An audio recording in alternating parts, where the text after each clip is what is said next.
if you are just running your own startup, or you have your own small business, and you are alone.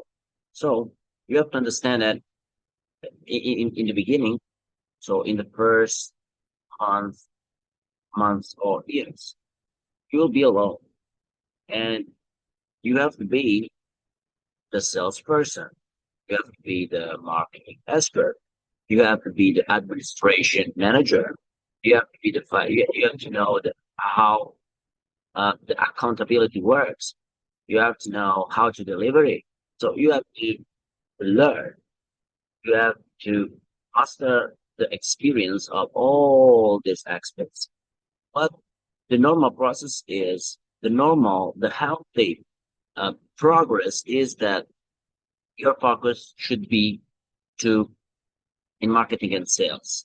Okay, so why this? Because you have to every day to have more and more and more customer.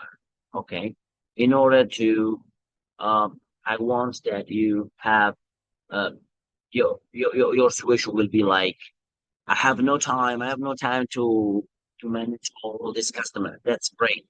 It's because you are doing well, and that's the right time to hire new people to and to delegate your sales.